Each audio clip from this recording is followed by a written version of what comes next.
Karena bagaimanapun kasus Muhammad Kece ini ya sudah di frame dan ada kekuatan tertentu di sana karena memang sudah diatur sedemikian rupa.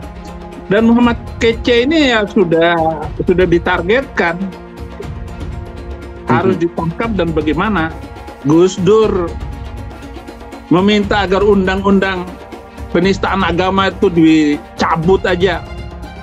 Nah, itu saya setuju.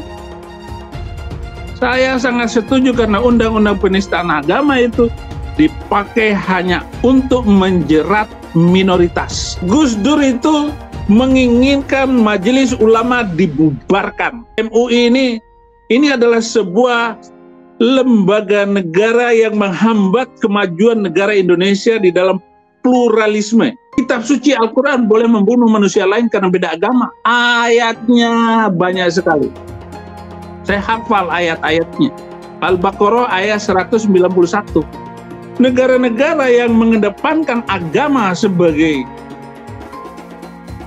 yang diutamakan, bahkan negara yang berdasarkan agama itu rontok semua. Hidup untuk agama, yaitu tadi, bela agama, bela kitab sucinya, bela Tuhannya. Ya kan? Kalau Tuhannya pun setan mungkin dibela juga, kan begitu. Bela negara, masa ada polisi agama? Ini kan aneh nih. Polisi itu bukan ngurusin agama, polisi itu ngurusin negara. Alah, kalau Jenderal Bonaparte itu mah kecil lah. Menjadi pertanyaan, siapa di belakangnya? Dia bilang ini Muhammad Kece membuat disintegrasi. Sendiri dia nggak merasa. Dia nggak merasa nggak bahwa ancaman yang paling berat di negara ini sebenarnya ya terhadap toleransi dan intoleransi, ya korupsi. Apalagi komentarnya tuh, wah tindakan terukur. Masa seorang jenderal kayak begitu ngurusin sampai ke tinja-tinja? Itu bukan jenderal, itu kopral. Orang udah sampai kemana-mana, kita masih sibuk umak di agama aja. Coba, agama itu asalnya dari mana sih? Ya. Siapa yang menciptakan agama? Apa benar Tuhan menciptakan agama? Tidak ada ayat Quran yang menerangkan Allah itu ada. Sekarang saya tanya, Allah ada nggak? Mana dalilnya? Quran nggak ada itu. Coba, kita baru tahu kan, baru dengar kan. Untuk kasus penganiayaan terhadap saudara MK, tentunya Polri ingin menyelesaikan masalah ini secara komprehensif. Pertama, mengapa penganiayaan itu terjadi di rutan Barreskrim Polri? Setelah memeriksa, itu 18 saksi. Dan penganiayaan dia di atas 5 tahun, Mas, dan terkait pemecatan segala macam itu tentunya ada divisi Propam yang akan melakukan. Apa yang dilakukan oleh Pak Napoleon Bonaparte ini main hakim sendiri. Nah, ini yang disayangkan ya. Kalau seperti ini apa bedanya dengan seorang teroris? Nah, ini berbahaya. Agama hanya dijadikan pembenaran untuk melakukan perbuatan main hakim sendiri. Jangan lupa bahwa Bapak Napoleon Bonaparte ini adalah sudah divonis suap, dan suap itu juga diharamkan oleh agama. Tidak apa-apa mencuri, tidak apa-apa korupsi, tapi tidak menghina agama loh. Sama saja perbuatan mencuri pidana itu juga diharamkan oleh agama. Sama saja pembenaran kemudian melakukan tindakan radikal ngebom gitu ya, karena giroh keagamaan. Apa dibenarkan begitu? Wah, ini pernyataan bahaya ini. Yang beragama lalu agamanya dihina, dilecehkan, lalu hatinya tidak tersinggung sedikit pun. Ya bingung juga saya itu. Wajar ya seorang pengikut agama marah ya kepada orang yang menghina agamanya. Oleh karena itu bagi saya wajar ya kalau seandainya Napoleon Bonaparte ini marah kepada Kece. Orang lain tidak boleh menghina agama Islam. Menganggap saya ini menjadi apa, berpikiran saya berbahaya. Di mana berbahayanya? Agamanya yang dia merasa dilecehkan, kitabnya yang dia merasa dilecehkan, nabinya, dia orang mau mati untuk itu loh. Ada hal-hal yang tersimpan di dalam dirinya yang selama itu terpendam, tapi bisa meledak seketika. Itulah bicara masalah keyakinan tadi. Harimau yang lagi tidur dibangun itu bahaya dan sebagainya. Tapi tak kalah hukum itu tidak lagi bisa ditegakkan dan harapan rakyat dan masyarakat hukum itu tidak, maka itu muncul namanya street law, itu hukum jalanan seperti itu. Jangan menggunakan kata Allah untuk berlindung atas korupsi. Mau ditangkap tiba-tiba jadi rohani menjual nama Allah. Jangan menggunakan nama Allah sembarangan, muslimin. Jangan menjual nama Allah untuk korupsi, untuk berlindung di balik mempertahankan status quo atau kenyamanan korupsi tadi. Tidak bisa. Kapolri kita ini juniornya si jenderal ini yang gebukin si KC ini, yang membackingin gebukin KC. Kemudian dia masuk, orang ini tinggi besar gitu ya. KC kan kecil gitu kan, timpang begitu kan. Mulai dihajar dia, ditendang. Kamu tahu siapa saya? Wah, nggak taunya dia itu jenderal yang terkenal ya. Dia jenderal polisi terkenal. Disodorin surat, ya diinterogasi sama dia, tidak akan melaporkan. Karena lapor nanti ada konsekuensinya segala macam itulah. Surat itu dibawa lagi. Nah, itu kan aneh. Itu kan itu sudah benar-benar terencana surat itu kan, surat pernyataannya KC itu kan. Habis dihajar begitu, wah KC-nya udah ampun-ampun, bayangin itu orang kena gula, pincang gitu ya. Udah timpang begitu, kena gula, dihajar habis-habisan, badannya kurus lagi si KC kan, Anda tahu sendiri itu si KC, orangnya kecil begitu. Disiram air, dihajar lagi, bangun dihajar lagi. Wah, ngeri saudara itu. Jangan di ini Pak, nggak boleh Pak sama keluarga. Oh nggak bisa, ini bisa dibunuh si KC ini. Bisa dibunuh, kalau kita diam bisa dibunuh. Justru kalau kita teriak, kalau sampai KC mati, kita sudah tahu nih siapa yang bunuh dia nih. Ya kan? Kita sudah tahu siapa yang bunuh dia, siapa yang backingin di belakangnya. Nggak mungkin orang biasa, nggak bisa dimapes dia dibunuh, nggak bisa. Yang bisa adalah orang yang punya kuncinya selnya KC, karena KC itu satu sel sendirian. Tuh daripada lu cari gua, nggak bisa tangkap saya di sini. Udah dibilangin nggak bisa tangkap saya di sini. Orang saya itu di bawah undang-undang Eropa, saya ini udah menjadi warga negara Eropa. Bilangin bandel sih polisinya, urus itu yang di depan mata, yang nggak beres dulu. Itu si Ustadz Abdul Somad. Kalau Yahya Waloni itu kan ujaran kebencian, hate speech. Ya kan? Kalau Abdul Somad itu jelas-jelas penistaan agama. Irena Handono itu harusnya ditangkap. KC itu ya harusnya yang sebandingnya itu dengan Irena Handono, Abdul Somad itu yang harus ditangkepin. Ustadz Abdul Somad itu guys, mereka adalah penista agama, sudah dilaporkan bertahun-tahun, tetapi tetap saja tidak ditangkap oleh polisi karena polisi takut oleh umat mayoritas agama Islam guys. Penistaan salib Ustadz Abdul Somad guys, dan sampai sekarang si UAS ini tidak ditangkap juga oleh polisi. Ya polisi tahulah sendiri, polisi mah aduh takutan kalau polisi Indonesia mah. 2000 tahun setelah Yesus meninggal, agama Kristen dan Katolik memiliki jumlah pengikut terbanyak di dunia. Tapi yang gue percaya di sini adalah akan muncul banyak pengikut Yesus. Banyak kesatria Yesus dari ujung Indonesia sampai ujung Indonesia yang memiliki iman lebih berani daripada gue, iman lebih dahsyat daripada gue. Jadi jangan takut, kita ini agama minoritas di Indonesia, tetapi kita harus bersuara lantang. Hidup untuk Kristus, mati adalah keuntungan. Menyemburkan ujaran kebencian, menebarkan berita bohong, itu berlangsung berulang-ulang dan bertahun-tahun. Saya harus melakukan penegakan hukum yang tegas terhadap model seperti ini. Tidak ada gigi mundur, maju terus. Pak Ustadz Abdul Somad, ada apa dengan Anda? Kok kelihatannya begitu membenci kekristenan atau sangat tidak suka dengan orang Kristen? Pak Ustadz Abdul Somad, coba Anda bayangkan seandainya hal yang sama terjadi kepada agama Anda. Seandainya ada orang Kristen atau pemimpin Kristen yang mengucapkan penistaan model seperti itu terhadap agama Anda, apa yang terjadi? Pasti berujung dengan penjara, bukan? Pasti akan didemo berjilid-jilid. Kalimat-kalimat dari Ustadz Abdul Somad ini jelas adalah satu omongan yang layak disebut sebagai penistaan agama. Ustadz Abdul Somad, kalau mau diperkarain, perkarain! Kalau mau dilaporin, laporin! Kita ngomong begitu sah-sah saja, nggak ada salahnya. Aku udah bilang kafir, Allah yang bilang kok. Jadi apabila Abdul Somad yang menghina salibnya orang Kristen tidak mau meminta maaf, karena dari isi ceramah kau itu menimbulkan keributan antar umat beragama. Memangnya kau pernah lihat itu jin disalib? Hah? Dan mereka merasa marah dan tersinggung karena mereka merasa kau melecehkan agama mereka, salib mereka. Walaupun kau pernah lihat ada jin atau tuyul, ada apapun di salib, gak usah kau omongin. Mungkin aja Somat ya. Apabila ada orang non-muslim mengatakan di tasbih itu ada tuyul, kuntilanak atau genderuwo, marah gak kau?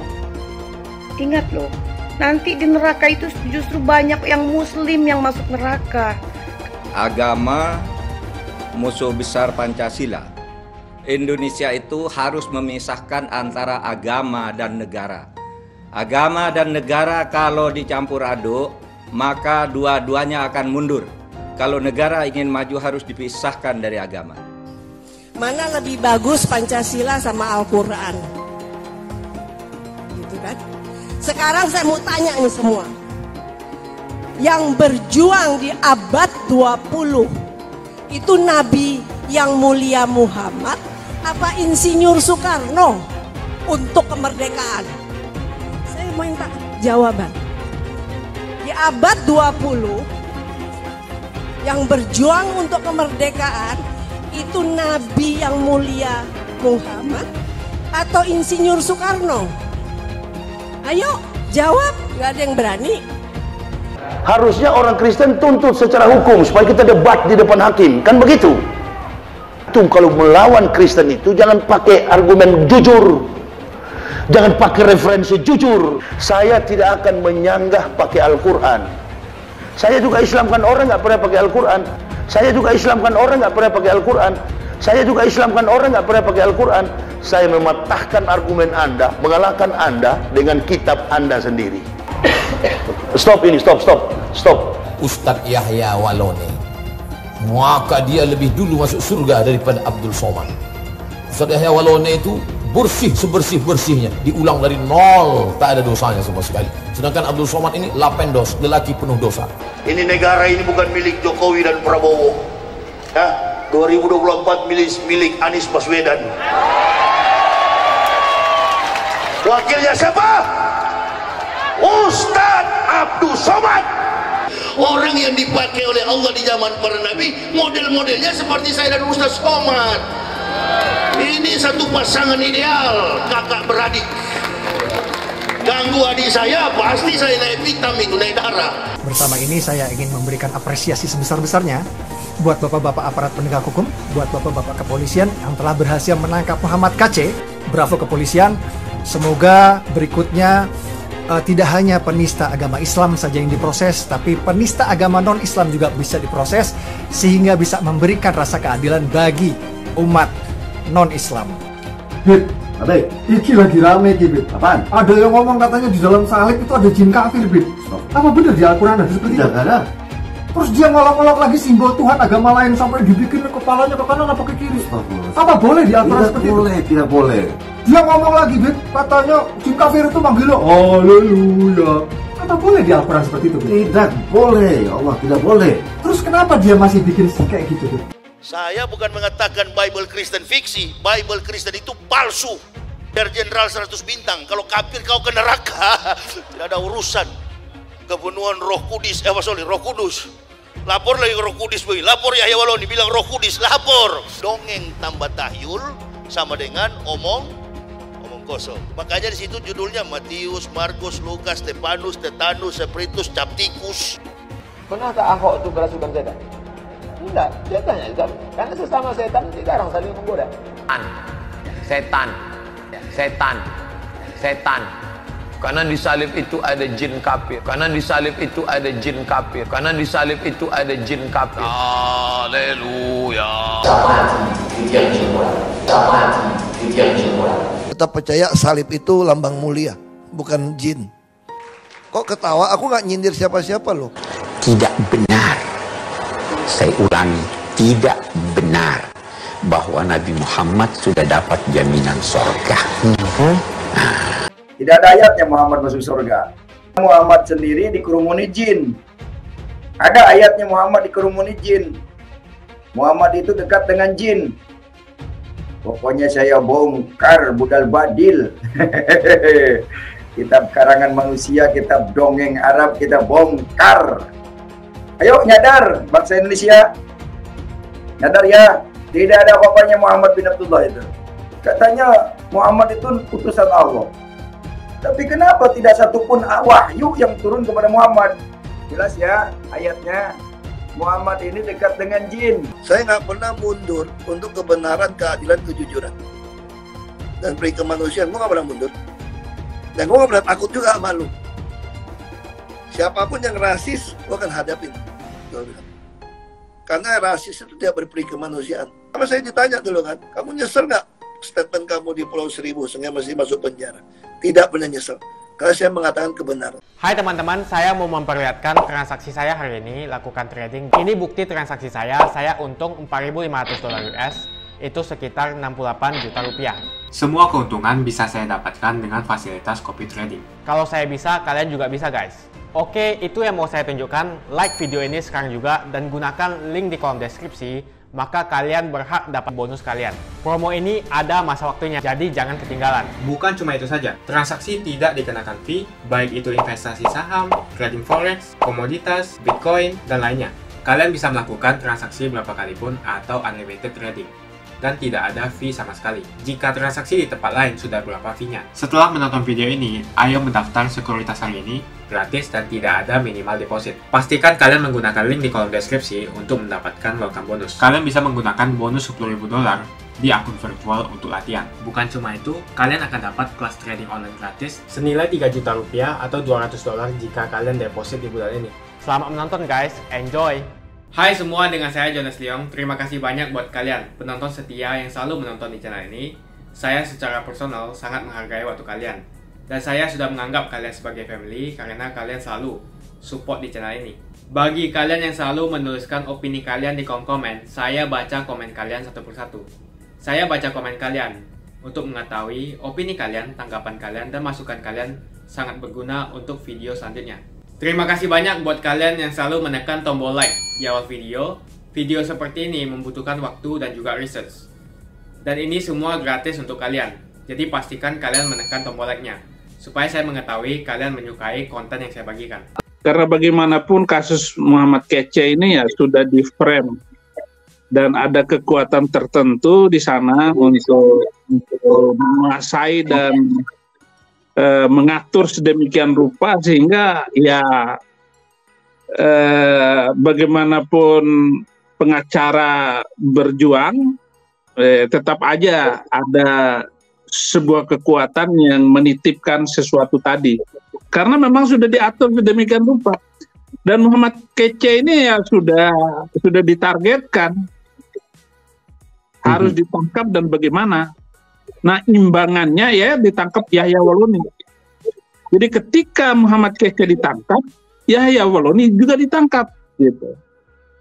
Banyak sekali laporan-laporan untuk Yahya Waloni, untuk Habib Rizik, laporan untuk Somad yang menistakan Kristen, ataupun Felix Xiao, atau juga Menekhem Ali. Gitu. Itu sama-sama itu sebenarnya. Ini adalah era baru kecanggihan teknologi di mana YouTube ini banyak membuat orang sadar akan keyakinannya yang dulu. Penistaan agama ini adalah pasal karet. Meliana, kasus Meliana di Medan. Diawali dengan hanya meminta agar toa masjid dikecilin. Tapi akibatnya rumah Meliana dibakar, 8 vihara dihancurkan. Meliana sendiri yang hanya meminta toa masjid dikecilin, dihukum 18 bulan penjara. Merusak rumah Meliana hanya dihukum 3 bulan, 5 bulan penjara. Padahal ini korban dari sebuah undang-undang tadi, korban dari undang-undang penistaan agama yang salah diterapkan kepada Meliana. Jadi sudah rumahnya dibakar, tempat ibadahnya dibakar, dia masih tertimpa tangga. Nah, ini salah satu contoh. Ahok divonis 2 tahun penjara dan Ahok tidak berani naik banding dengan memakai Al-Maidah 51.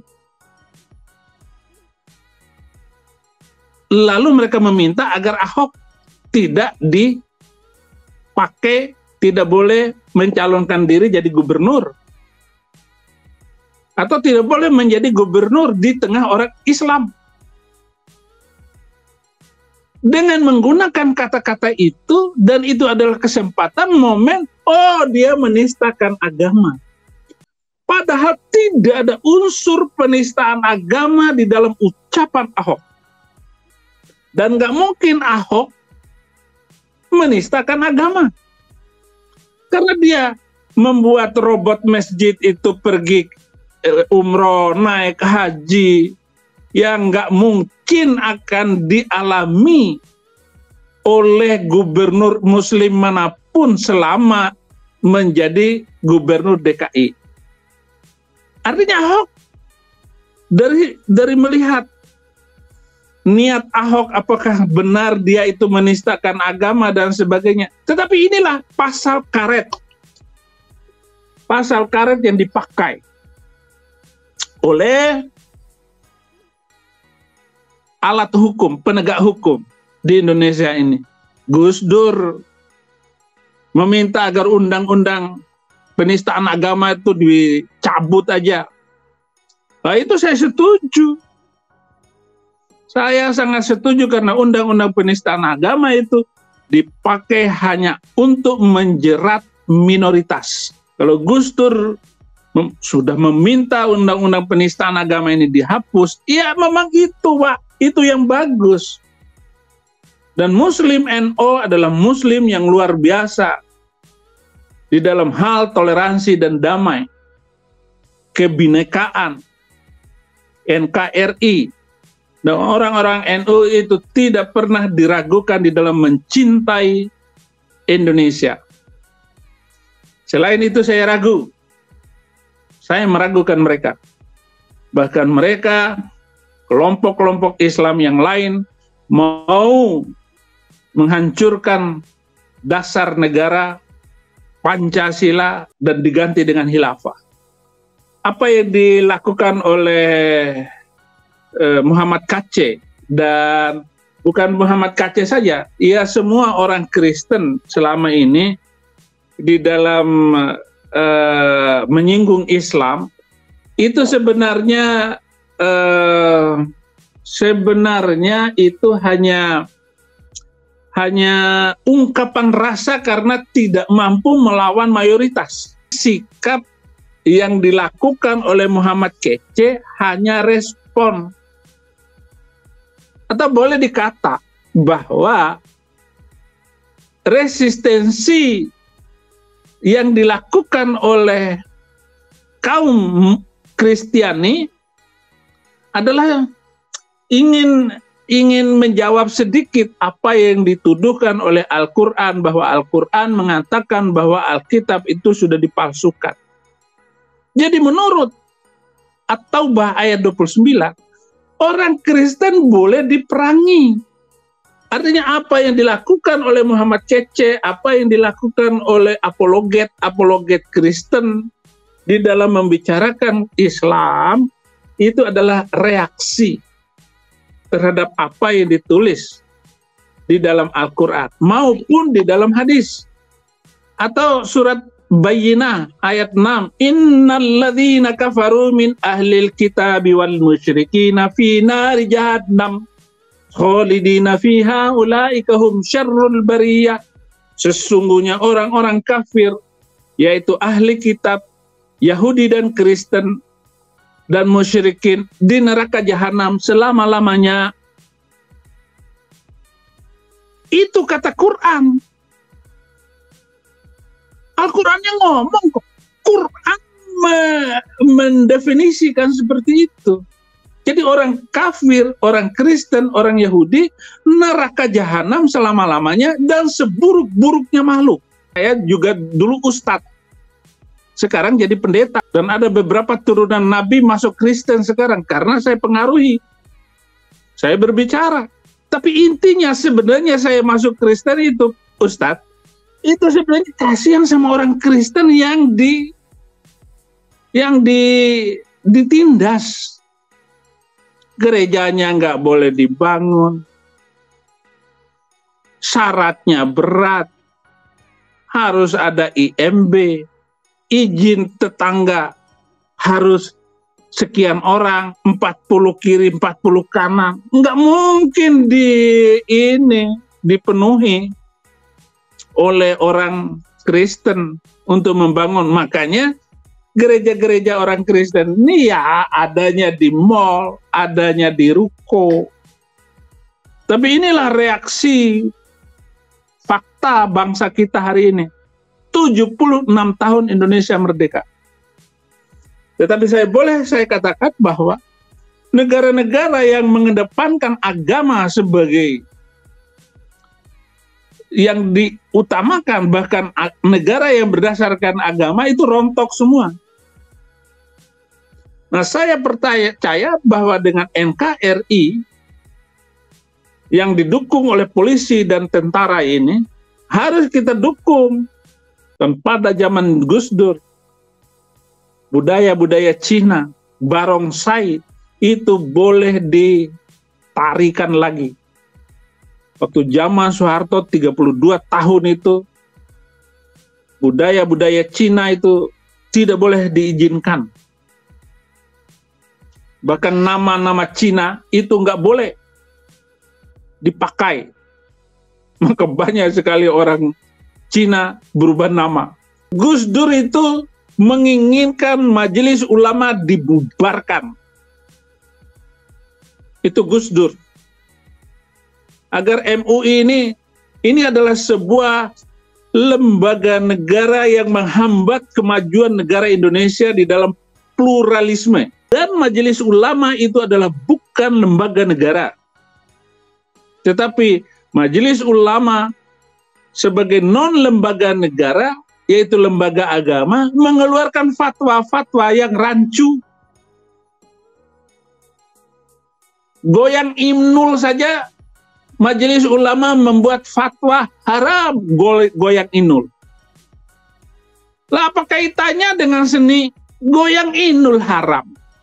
Di dalam Islam itu Nabi Muhammad melarang musik, nyanyi itu, qasidah itu sebenarnya nggak boleh. Jadi Oma Irama itu, ya dia sudah terperangkap di dalam dosa besar. Karena musik itu haram. Nah, Majelis Ulama harus memikirkan ulang. Gus Dur minta Majelis Ulama dibubarkan. Dia bilang bahwa organisasi ini sesat. Ahmadiyah sesat. Akibatnya apa dari fatwa ulama? FPI datang ke Garut, masjidnya dibakar, orangnya dibunuh. Dan pemimpin FPI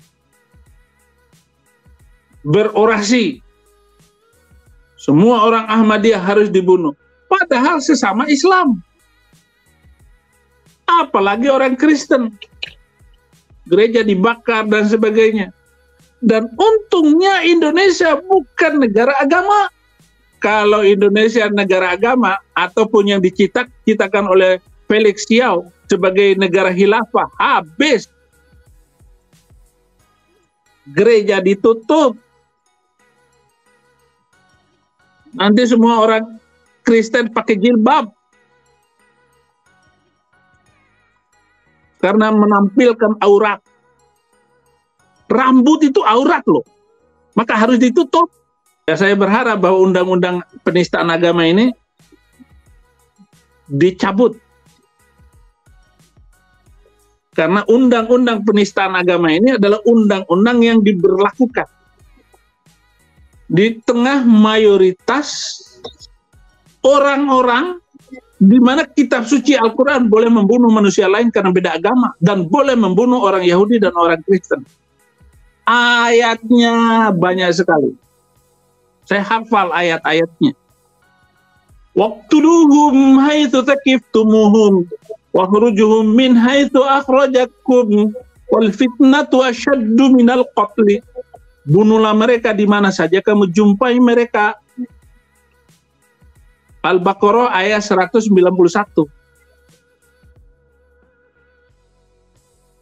Jadi undang-undang penistaan agama ini diberlakukan di tengah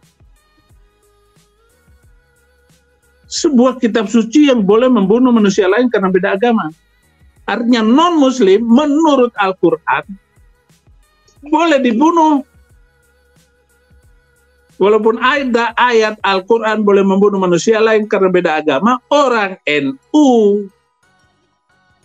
bahkan sangat menyayangi orang-orang non-muslim. Nah, inilah kelebihan atau juga ambivalensi keberagamaan di Indonesia. Nah, paling Yahya Waloni katanya sudah ditangkap. Kalau mau adil, Felix Yau harus ditangkap, Abdul Somad harus ditangkap, Habib Rizik harus disidang. Videonya banyak, ada semuanya.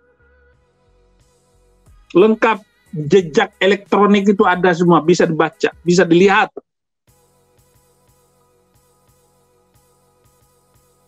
Bagaimana undang-undang penistaan agama ini harus dicabut. Atau kosongkan semua agama di Indonesia. Lihat itu orang Cina. Dia nggak ada yang ribut dengan agama. Orang Cina itu yang penting ada makan, minum, pakaian. 1 miliar lebih manusia Cina menyebar ke seluruh dunia. Dan mereka tidak ada yang ribut masalah agama. Walaupun besarnya seperti itu, Cina nggak pernah menjajah. Orang Cina itu yang penting membangun, punya makan, punya minum. Badan sehat. Agama belakangan. Haleluya. Makanya orang Cina di mana-mana yang penting ekonomi, yang penting maju, bisa dagang. Dan jangan ada orang Indonesia kesurupan beragama. Apalagi bela-bela agama. Gak usah agama dibela. Makasih banyak buat kalian yang nggak skip dan nonton video ini sampai habis. Saya secara personal sangat menghargai waktu kalian. Makasih banyak buat kalian yang sudah tekan tombol subscribe. Dan makasih banyak buat kalian yang sudah tekan tombol loncengnya. Jangan lupa bagikan informasi ini ke teman atau family Anda. Mungkin teman atau family Anda membutuhkan investasi ini. Oke guys, sekian dulu dari saya. Jangan lupa follow Instagram saya di @johannesleongofficial untuk kata-kata motivasi setiap harinya. Bagi kalian yang termotivasi nonton video ini, ayo like video ini dan subscribe di channel ini. Dan buat kalian yang sudah subscribe di channel ini, jangan lupa tekan tombol loncengnya supaya kalian mendapatkan notifikasi setiap kali saya upload video. Hai teman-teman, kalian sudah membuka akun untuk melakukan investasi atau trading? Jika belum, membuka rekening sekuritas itu gratis loh. Bahkan cuma butuh 5 menit saja. Cepat dan simple. Dan semua bisa dilakukan secara online. Sampai saat ini ketika kita mau melakukan investasi saham atau trading forex, kita masih menggunakan cara yang kuno. Seperti kita menelpon banker atau broker yang melakukan atau mengeksekusi transaksi kita. Tapi apakah kalian tahu, untuk membeli saham atau forex, kita cuma login, lalu memilih apa yang kita mau, lalu masukin angka berapa banyak yang ingin kita beli, lalu tinggal klik. Sesimpel itu.